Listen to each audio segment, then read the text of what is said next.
अरे श्रीमती जी कुछ तो सस्ता लो, बचत करो। नहीं श्रीमान जी, सब बढ़िया लो, रहने दीजिए। इसमें क्या खास बात है? थोड़े में ज्यादा स्वाद, यही तो है इसकी खास बात। वाह मामा, क्या स्वाद है। अरे मेरे राजा, सबका राजा आरती और मसाला। लेकिन एक सवाल आज आपके सामने भी करना चाहता हूं कि आज का ये त्योहार जो रस्मी तौर पर हम हर साल मनाने का काम करते हैं, कि हम अपने दस्तूर को, संविधान को, आइन को, जिसने हमें इख्तियार दिए मुल्क के अंदर आजादी के, जिसने हमें इख्तियार दिए कि हम अपने अपने फराइज को अपने तरीके से अंजाम कर सके, आज उसके ऊपर संकट के बादल हैं, आज उसके ऊपर घनघोर काले बादल छाए हुए हैं। जब हमने 2024 का इलेक्शन लड़ा, 2024 के इलेक्शन में हमने कहा कि देश का संविधान खतरे में है। राहुल गांधी जी ने गली गली में जाकर के ऐलान किया, लोगों की समझ में आया। जो 400 का नारा लगा रहे थे, 400 सीट दे दो, अगर 400 सीट आती तो पार्लियामेंट के अंदर, संसद के अंदर सबसे पहला प्रस्ताव संविधान को रद्द करने का होता। लेकिन देश के लोगों ने नहीं देने का काम किया, तो अब ये संविधान को टुकड़ों में काट करके खत्म करना चाहते हैं। उसका सबसे पहला शिकार हुआ मुसलमान। देश के मुसलमान को सबसे पहले टारगेट पर लेकर के वक्फ की प्रॉपर्टियों को हड़पने की साजिश की गई।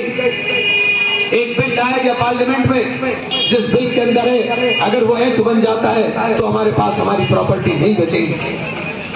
मैं जो बात कह रहा हूं बहुत संजीदगी के साथ सुनने की जरूरत है। ये बिल इतना खतरनाक है, 2006 के अंदर सच्चर कमेटी की रिपोर्ट आई।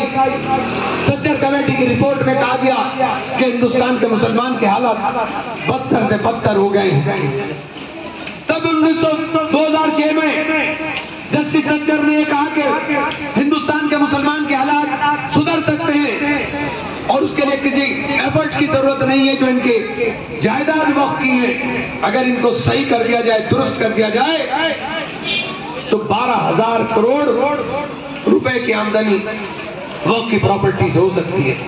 2006 और 2024 18 साल के इस फैसले में जो पैसे का इन्फ्लेशन रेट अगर उसे लगाएं तो आज ये 50,000 करोड़ रुपया बैठेगा।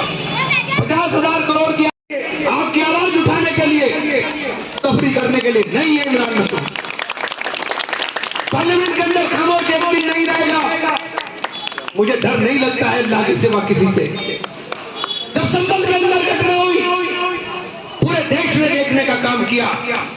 जो मुसलमान के नाम पर ठेकेदारी करने का काम करते हैं, सबकी जबान पर ताले थे। जब पार्लियामेंट के सामने खड़े होकर के हमने कहा कि आज मुसलमान का हाल क्या कर दिया है, घर में रहेगा तो दंगाई मार देंगे, बाहर सड़क पर निकलेगा तो पुलिस मार देगी।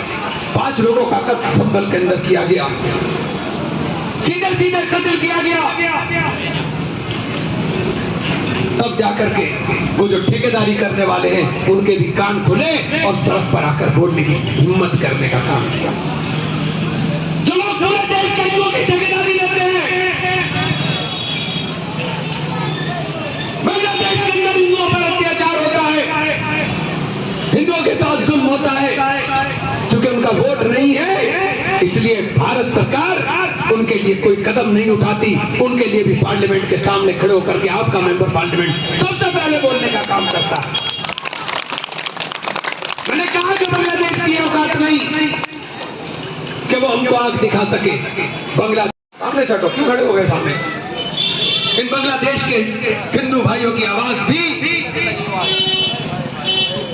हमें उठानी पड़ेगी और भारत सरकार को बांग्लादेश के राजदूत को बुला करके नोट देना चाहिए कि या तो जुल्म बंद करो वरना हम दुश्मन तोड़ने का काम करेंगे। लेकिन उनसे वोट का फायदा नहीं, इसलिए आपने देखा क्या हुआ। मैं ये बात इसलिए कहना चाहता हूं कि इमरान मसूद आपकी आवाज है, पार्लियामेंट के अंदर कफरी करने के लिए नहीं गया है। जब गिरनार जी के ऊपर कब्जा होता है तो गिरनार जी की आवाज पार्लियामेंट में सबसे पहले आपका मेंबर पार्लियामेंट उठाने का काम करता है। ये जो बोल रहा हूं ये सब रिकॉर्डिंग है और पिछले सत्र में आपने देखने का काम कर लिया था। आपका मेंबर पार्लियामेंट अपनी फैक्ट्री चलाने के लिए नहीं जीता है, आपका मेंबर पार्लियामेंट आपके लिए जीता है। आपके लिए जीता हूं, आपकी आवाज बनने के लिए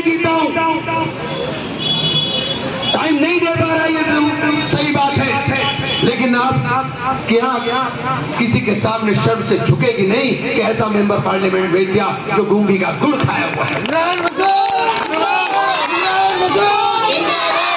या इसके अंदर इतना भी दम नहीं है। अरे जुल्म को जुल्म तो कह दो मेरे भाई, ये जुल्म हो रहा है हमारी साथ, इसको भी नहीं बोलेंगे।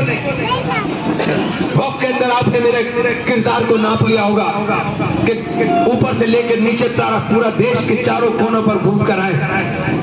आज तो टेलीफोन के अंदर सब कुछ दिखाई देता है। अभी आपका अस्पताल का काम इंशाल्लाह बहुत जल्दी होने जा रहा है, आपको बता रहा हूं। जो हमारे यहाँ मेडिकल कॉलेजेस की गत हो रहा है, साथी के खिलाफ एक लफ्ज भी बोलने की तुम्हारी हैसियत हो, सिर्फ टांग खींचना मकसद है। टांग खींचना हमारा मकसद किसी की कभी था, ना कभी है, ना कभी रहेगा। मैं ईमानदारी के साथ अपने काम के अंदर लगा हूं। सड़क पर बैठा हुआ गरीब से गरीब आदमी इमरान का गिरबान पकड़ सकता है अगर इमरान अपने काम में कोताही करता है।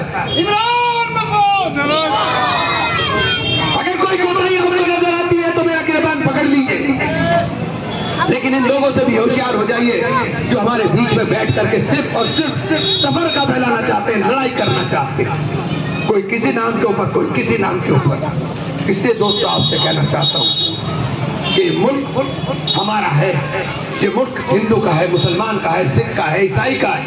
ये मुल्क तमाम उन लोगों का है जिनके आबा और दाद ने जंग आजादी के अंदर खून देने का काम किया हो।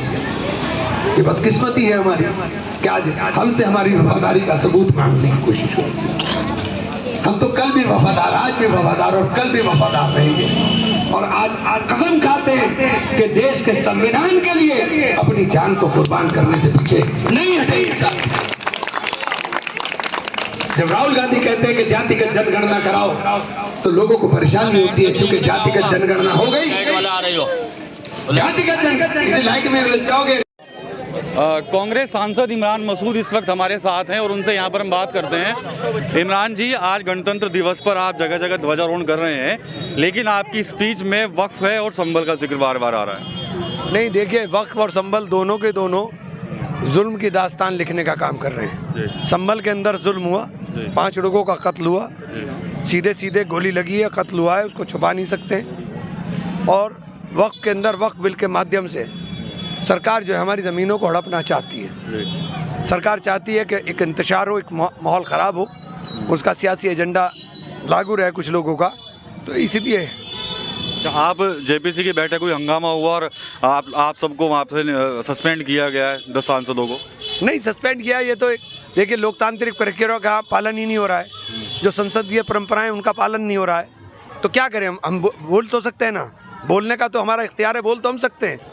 हम बोलेंगे और मजबूती के साथ बोलेंगे, और लड़ने के लिए हम यहाँ नहीं होगा, कोर्ट तक लड़ेंगे, हम जहाँ तक होगा वहाँ तक लड़ेंगे।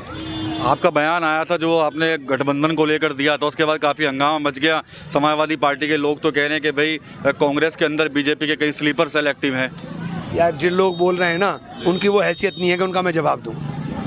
तो ये इमरान मसूद हैं, और कहीं ना कहीं आज गणतंत्र दिवस पर जहाँ पर भी ये स्पीच पर इन्होंने स्पीच दी है, वहाँ पर सबसे ज़्यादा जिक्र अगर रहा है तो वक्फ का रहा है और संभल का रहा है। और इसके अलावा जो सहारनपुर में जो कुछ चल रहा है, जिस तरह से जब इमरान मसूद का जो बयान आया था और समाजवादी पार्टी और कांग्रेस में कहीं ना कहीं एक राड़ जो है वो छिड़ी हुई दिखाई दे रही थी, उस पर भी इमरान मसूद ने क्लियर कर दिया है कि जो लोग बीजेपी के अंदर कांग्रेस के स्लीपर सेल होने की बात कर रहे हैं, उनकी हैसियत नहीं है कि मैं उन पर कोई जवाब दूं। TV9 यूपी के लिए सहारनपुर से विकास कपिल। अरे श्रीमती जी, कुछ तो सस्ता लो, बचत करो। नहीं श्रीमान जी, सब बढ़िया लो, रहने दीजिए। इसमें क्या खास बात है? थोड़े में ज्यादा स्वाद, यही तो है इसकी खास बात। वाह मामा, क्या स्वाद है। अरे मेरे राजा, सबका राजा आरती और मसाला।